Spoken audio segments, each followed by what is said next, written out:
There is a time Ibrahim Traore shocked the world.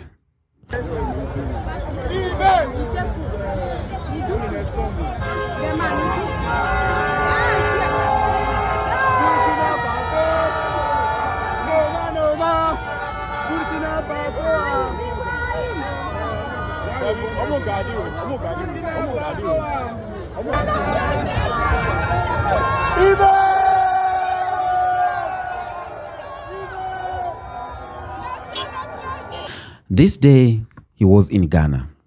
It was John Mahama's inauguration.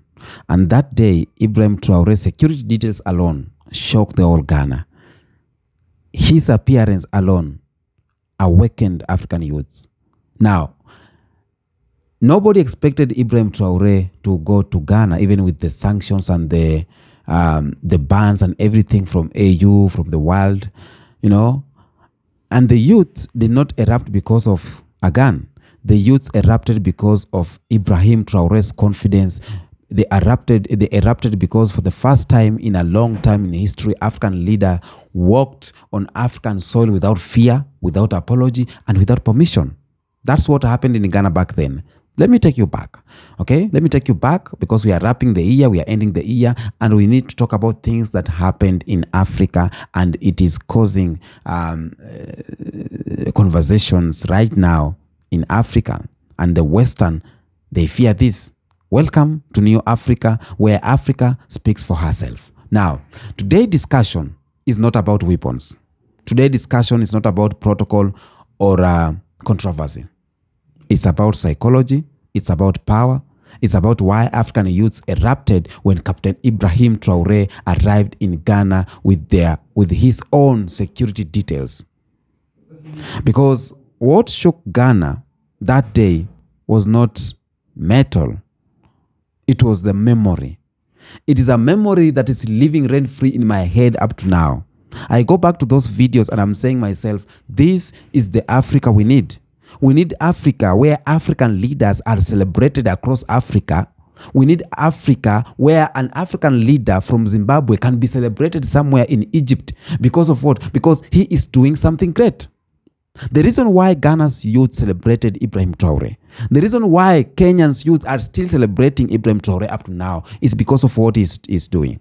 And what is he doing? He is standing tall and saying no to mediocrity. He is standing tall and saying no to neocolonialism, saying no to injustices, saying no to corruption. This is the leaders we want. Okay?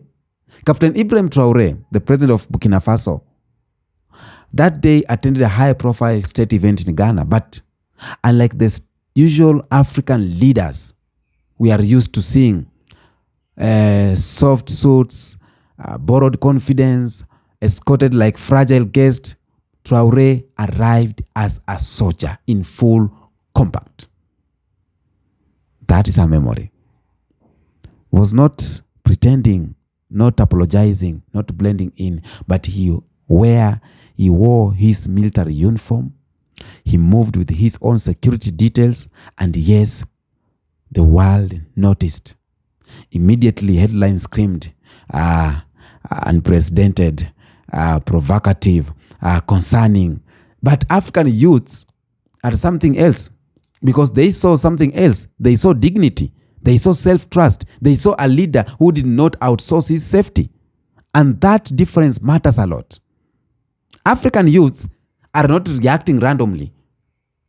They are reacting from history because for decades, African leaders have been trained to behave like guests in their own countries, to seek permission, to lower their voice, to follow instructions, to depend on external protections, to smile for donors, to obey invisible hierarchies.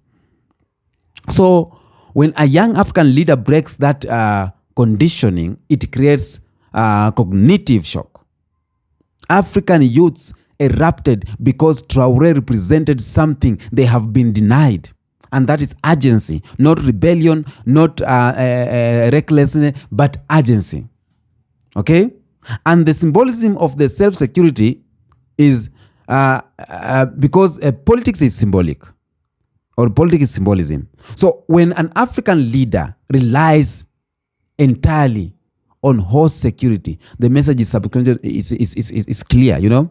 I do not trust my own system. I am vulnerable. I must be protected by structures I did not build.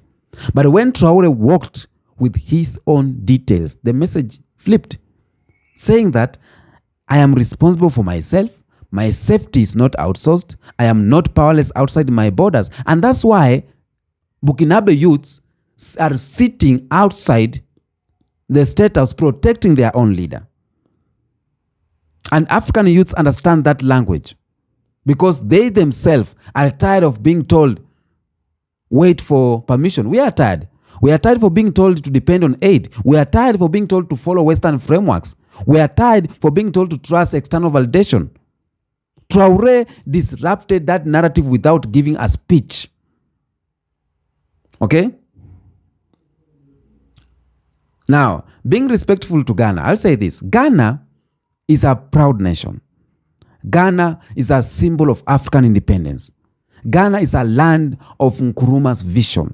But modern Africa states have been trained into comfort dependency. Protocol has replaced assertion. Diplomacy has replaced backbone. So when Traore arrived differently, it exposed an uncomfortable truth that African states are not used to African leaders who act independently. And that discomfort explains the reaction. Across Africa, youths reacted instantly. We saw videos on TikTok exploded, X spaces filled, YouTube debates are intensified, WhatsApp group ignited. But when you notice the tone, young Africans were not praising violence. They were praising clarity, you know? And this is how leaders should move. This is confidence. We call it confidence, self-respect. It's not begging energy. And elders were confused on that. And they created headlines saying, you know, it's not good. I saw Kenyan leaders saying some things like, that's not how we want it to be. Because youth language has changed. African youths are no longer asking, is the West comfortable? They are asking, is Africa respected? And this is not about worshiping one man. African youths are not naive. They know Traore is human. They know power must be monitored. But what they responded to was the shift. Okay? A psychological shift. And for the first time in a long time, African leadership felt young, assertive, rooted, and unafraid. Okay? And that energy is contagious. And you could saw the Western media framing this. They frame it as a militarization, aggression, instability. But Western media always misreads African confidence. Why? Because they are comfortable with African weakness. They understand submissive leaders. They struggle with self-directed Africans. Okay? And African youths have noticed and they know this hypocrisy. They know that. Now, here's the uncomfortable truth. Many older African elites fear what youth celebrated or what youths are celebrating right now, because youths are no longer impressed by titles, accents, foreign education, NGO language. Youths, they want results. They want confidence and independence. And Traore's security details symbolize a refusal to play the old games. Okay? Now, it means something to the future of Africa. This movement signals something deeper. African youths are redefining leadership. They want leaders who trust themselves. They want leaders who speak plainly. They want leaders who reject inferiority. They want leaders who center African interest. And this is not extremism. This is post-colonial maturity. Okay? And it sends a warning to African leaders. African leaders must understand this, that you are being watched by a generation that no longer fears labels.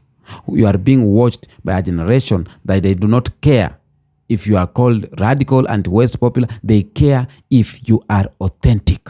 That's all. Okay? So, African youths do not want chaos. They want structure with dignity.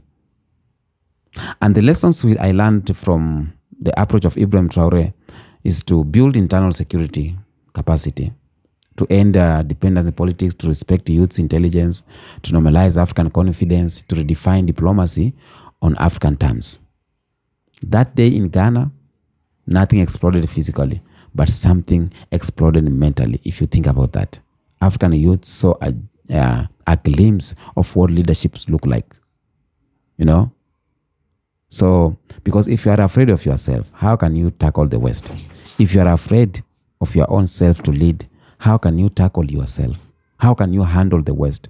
How can you handle the French? How can you handle the USA? How can you handle the kingdom, the UK kingdom? So this generation is something different. Okay? This is New Africa, and Africa is rising. Africa is remembering who she is. Let's meet the next episode. Peace out.